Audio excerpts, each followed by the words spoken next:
আসসালামু আলাইকুম। এখন আমরা আলোচনা করব ইনসার্ট থেকে পিভট টেবল। পিভট টেবলটা এক্সেলের মধ্যে খুবই গুরুত্বপূর্ণ একটি অংশ। আপনি যখন একটি বড় ডাটা নিয়ে কাজ করবেন, সেই বড় ডাটাকে ছোট একটা সামারির মাধ্যমে দেখানোর জন্য পিভট টেবলটা ব্যবহার করা হয়। পিভট টেবলের মাধ্যমে আপনি খুব সহজে সামারিগুলো তৈরি করে নিতে পারবেন। যেমন ধরেন আমরা এখানে একটা ডাটা তৈরি করেছি একটা কোম্পানির, যেখানে আমরা এসআর নিয়েছি, এসআর আইডি নিয়েছি, তারপর হচ্ছে ডিস্ট্রিবিউশন নেম নিয়েছি, যেখানে আমাদের ইউটিউব চ্যানেলের নাম দিয়েছি, তারপর বিভিন্ন শপের নাম দিয়েছি, যেখানে যেখানে আমাদের প্রোডাক্টগুলো সার্ভ করা হয়। তারপর হচ্ছে শপের একটা আইডি দিয়েছি, কোন দিন আমরা এই পণ্যগুলো ওই দোকানে ডেলিভারি দিয়েছি তার একটা ডেট দিয়েছি, সেখান থেকে আমরা কত টাকা পেয়েছি সেই অ্যামাউন্টটা এখানে নিয়েছি। এখন ধরেন আমাদের এখানে 6 জন এসআর, এই 6 জন এসআর তারা কত টাকা সেল করেছে, কতটা দোকানে গিয়েছে, কতটা দোকানে তারা সার্ভ করেছে, আবার কোন কোন দোকানে তারা যায়নি, সেই জিনিসটা বের করার জন্য আপনি পিভট টেবলটা ব্যবহার করতে পারেন। আপনি ইনসার্টে চলে আসবেন, ইনসার্টে আসার পর প্রথম অপশনটাই থাকবে পিভট টেবল। পিভট টেবল আমরা যখন অ্যারোতে ক্লিক করব, তাহলে এখানে আমরা দুইটা অপশন দেখতে পারবো, from table range, from external data source. আমরা এখান থেকে প্রথমটা ব্যবহার করব from table range. From table রেঞ্জে আমরা ক্লিক করলে এখান থেকে আমাদের টেবলটা মার্ক করে নিতে হবে, মার্ক করে নিয়ে সেটা আমরা ব্যবহার করতে পারবো।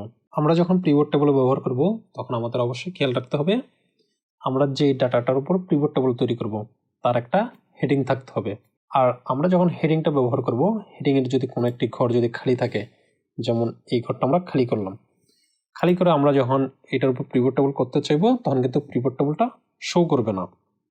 যেমন ধরেন আমরা প্রথমে এটা মার্ক করে নেব, মার্ক করে আমরা এখান থেকে পিভট টেবল আসার পর এখানে ক্লিক করব। ক্লিক করে আপনি যদি এখানে ওকে ক্লিক করেন, তবে এখানে দেখেন আপনার পিভট টেবলটা আসবে না, এখানে ওয়ার্নিং দিচ্ছে। কারণ হচ্ছে আপনার হেডিংয়ের এখানে এই ঘরটা খালি। আপনি যখন পিভট টেবল তৈরি করবেন, তখন অবশ্যই আপনার হেডিংগুলো থাকতে হবে। হেডিং না থাকলে আপনার পিভট টেবলটা তৈরি করতে পারবেন না। আমরা এখানে কন্ট্রোল জেড ব্যবহার করি, এটা নিয়ে আসলাম। আপনি যখন পিভট টেবল ব্যবহার করবেন, সেটা তো আমি বললাম, প্রথমে আপনার এখান থেকে মার্ক করবেন। মার্ক করার পর আমরা এখানে পিভট টেবল উপরের অংশে ক্লিক করলে ফ্রম টেবল রেঞ্জ এটাই হচ্ছে সিলেক্ট হয়ে যায়। আমরা উপরের অংশে ক্লিক করলাম, এখন দেখেন আমার পিভট টেবলটা চলে আসে। আর যদি আপনি এখানে লক্ষ্য করেন, তবে এটা দেখেন মার্ক অবস্থায় আছে। পিভট টেবল নেওয়ার পর আপনি এখানে যদি লক্ষ্য করেন, দুইটা অপশন, একটা হচ্ছে নিউ ওয়ার্কশিট আর একটা হচ্ছে এক্সিস্টিং ওয়ার্কশিট। এক্সিস্টিং ওয়ার্কশিট হচ্ছে আমরা যেই শিটের মধ্যে কাজ করতেছি সেই ওয়ার্কশিটের মধ্যেই আমাদের পিভট টেবলটা তৈরি করব। আর নিউ ওয়ার্কশিট হচ্ছে আমি একটা নতুন ওয়ার্কশিটের মধ্যে সেটা নিয়ে যাব। এই আমার ওয়ার্কবুকের মধ্যে এখানে প্লাস ক্লিক করলে আমরা জানি একটা একটা শিট ওপেন হয়, ওয়ার্কশিট। আমরা যখন নিউতে ক্লিক করব, সেখানে অটো একটা ওয়ার্কশিট ওপেন হবে, তার মধ্যে আমরা পিভট টেবলটা তৈরি করব। পিভট টেবল আবার আরেকভাবেও নিতে পারেন। আমরা প্রথম নিয়েছি মার্ক অবস্থায়, এখন ধরেন আপনি মার্ক করেন নেই, মার্ক না করে এখানে বাহিরে ক্লিক করলেন। বাহিরে ক্লিক করে আপনি যদি এখান থেকে পিভট টেবলে ক্লিক করেন, তবে এখানে আপনার রেঞ্জটা দিতে হবে। তাহলে আমরা এখানে টেবিলের রেঞ্জটা দিয়ে দিই, টেবিলের রেঞ্জটা দিয়ে দিলাম। টেবিলের রেঞ্জটা দেওয়ার পর আপনি যদি এখানে লক্ষ্য করেন, দেখেন এক্সিস্টিং ওয়ার্কশিট। আমরা যে এখানে ঘরে মার্ক করেছি, এই যে ঘরে মার্ক করেছি, সেটা এখানে সিলেক্ট হয়ে গিয়েছে। আপনি যদি বাহিরে ক্লিক করে এভাবে করে টেবিলটা মার্ক করেন, তবে সেক্ষেত্রে আপনি যেই পেজে আপনার ডাটাটা আছে সেই পেজের মধ্যেই আপনার পিভট টেবলটা ওপেন হবে।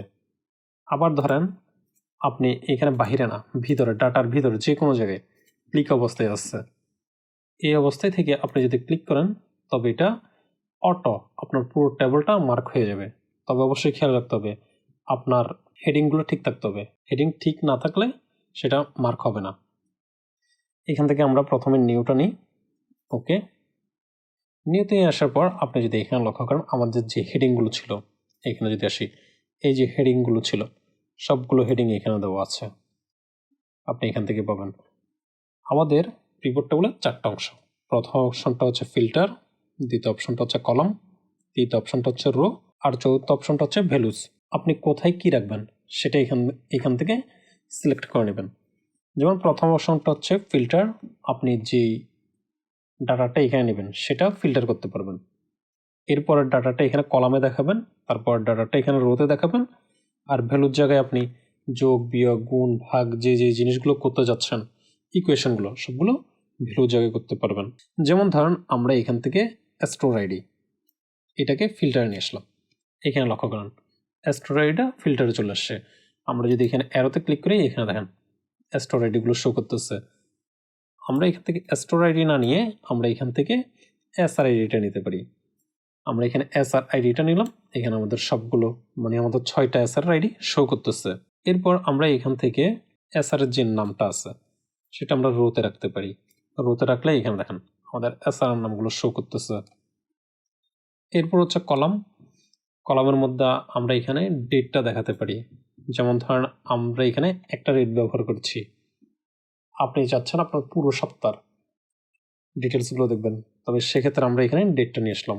দেখেন আমাদের এক ডেট, যার কারণে একটা ডেটে শো করতেছে। এরপর আমাদের সেলস অ্যামাউন্টটা ভ্যালুসে নিয়ে আসি, এখানে দেখেন আমাদের সেলস অ্যামাউন্টটা শো করতেছে। আপনি যদি এখানে লক্ষ্য করেন তবে এখানে দেখেন সাম অফ সেলস অ্যামাউন্ট, আমাদের হেডিংটা ছিল সেলস অ্যামাউন্ট, এইটা হচ্ছে সাম। আমরা যদি এখানে অ্যারোতে ক্লিক করি, অ্যারোতে ক্লিক করার পর এখান থেকে ভ্যালুস ফাইল সেটিংয়ে আসি, এখানে দেখেন সাম, কাউন্ট, অ্যাভারেজ, ম্যাক্স, তারপর হচ্ছে মেইন, প্রোডাক্ট, তারপর হচ্ছে কাউন্ট নাম্বার, এখানে আপনি সবগুলো পেয়ে যাবেন। এখন ধরুন আমরা কাউন্ট চাচ্ছি, সে আজকে কয়টা দোকান ভিজিট করেছে, তাহলে কাউন্টে আসি, ওকে। তাহলে দেখেন প্রথমে আসার 34টা, দ্বিতীয় আসার 26টা, 4 নাম্বারে আসার 9টা, 5 নাম্বারে আসার হচ্ছে আমার 25টা, 6 নাম্বারে আছে আমার 5টা দোকান ভিজিট করেছে। এখানে যে দোকানগুলো ভিজিট করেছে মানে আমরা কাউন্টের মাধ্যমে দেখতে যাচ্ছি কতটা দোকানে গিয়েছে। আবার যদি আমরা এখান থেকে সে যেই টাকাটা সেল করেছে সেটা যদি অ্যাভারেজ বের করতে চাই, এখানে দেখেন অ্যাভারেজ বের হয়ে আসছে। অ্যাভারেজটা তো আমরা জানি টোটাল যে দোকানগুলো সেই দোকানগুলোর যোগফল তারপর হচ্ছে ভাগ, দোকানের কাউন্ট নাম্বার দিয়ে ভাগ হয়, সেটা এখানে চলে আসছে। আবার যদি আপনি এখান থেকে গুণ করতে চান তাহলে আমরা এখানে চলে আসি, এখান থেকে প্রোডাক্ট নিয়ে ওকে, তাহলে এখানে দেখেন গুণ হয়ে গিয়েছে। আবার যদি আমরা সামে আসতে চাই তাহলে এখান থেকে এসে সাম দেখেন চলে আসছে। এইভাবে করে আপনি খুব সহজে একটা পিভট টেবিল তৈরি করে নিতে পারবেন। এরপর ধরেন আপনি চাচ্ছেন আপনার এই যে প্রথমে স্যার 63,000 টাকা বিক্রি করেছে, কোন দোকানে কত টাকা বিক্রি করেছে সেটা যদি দেখতে চান তাহলে আপনি এখান থেকেও দেখতে পারবেন। যেমন আমরা এখানে আসি, এখানে আমরা ফিল্টার ব্যবহার করি। ফিল্টার কীভাবে ব্যবহার করতে হয় সেটা অবশ্যই জানেন। এখান থেকে আসার পর আমরা প্রথমে স্যারকে নেব, নিয়ে ওকে, তাহলে এখানে আমার সবগুলো চলে আসতেছে। আমরা যদি এখানে যদি একটু সাম করি, দেখেন আমার সাম হচ্ছে 63,718 টাকা। একইভাবে যদি আমরা এখন পিভট টেবিলে দেখি, এখানে দেখেন 63,718 টাকা। এখানে যেভাবে আমরা লিস্টটা দেখেছি একইভাবে যদি আমরা এখানে দেখতে চাই তাহলে আমরা এই যে আমাদের সেলস অ্যামাউন্ট এটার উপর ডাবল ক্লিক করব, তাহলে এখানে দেখেন একটা টেবিল চলে আসে যেখানে আমাদের শুধুমাত্র SR1 এর সবগুলো সেল এখানে দেওয়া আছে। এরপর আপনি যদি এখানে আবার আসেন SR6 দেখতে চান তবে আপনি এখানে ডাবল ক্লিক করেন, দেখেন SR6। আবার যদি এখানে আসি SR5 এর দেখতে চাই তবে এখানে দেখেন SR5 এর সবগুলো শো করতেছে। এভাবে করে আপনি এখান থেকে ডাবল ক্লিক করলে নতুন একটি ওয়ার্কশিট ওপেন হবে, সেখানের মধ্যে তাদের সম্পূর্ণ ডিটেলসটা থাকবে। আপনারা পিভট টেবিলটা নিয়ে কাজ করেন, কাজ করলে সেক্ষেত্রে আপনারা বুঝতে পারবেন পিভট টেবিলের মধ্যে 4টা অপশন থাকে, ফিল্টার, কলাম, রো, ভ্যালুস। আপনি কোন ডাটাগুলো ফিল্টার করবেন সেটা হচ্ছে ফিল্টারের মধ্যে রাখবেন, ফিল্টার অবস্থায়। এরপর হচ্ছে আপনি কোন ডাটাগুলো কলামে রাখতে চাচ্ছেন সেগুলো কলামসের মধ্যে রাখবেন। আপনি কোন ডাটাগুলো রোতে দেখতে যাচ্ছেন সেগুলো রোতে রাখবেন। আর এরপর হচ্ছে আপনি কোন ডাটাগুলোকে যোগ, বিয়োগ, গুণ, ভাগ, তারপর হচ্ছে অ্যাভারেজ, বড় ছোট যাই কিছু করেন, যে ভ্যালুসগুলো সেগুলো কোথায় রাখতে যাচ্ছেন সেটা হচ্ছে ভ্যালুসের ঘরে রাখবেন। পিভট টেবিলটা সম্পূর্ণ আপনার ডাটার উপর নির্ভর করতেছে, আপনি কীরকম ডাটা ব্যবহার করতেছেন, কোন ডাটার উপরে পিভট টেবিলটা ব্যবহার করতেছেন। আশা করি আপনারা বুঝতে পেরেছেন। আজকের মতো এটুকুই, খুদা হাফেজ।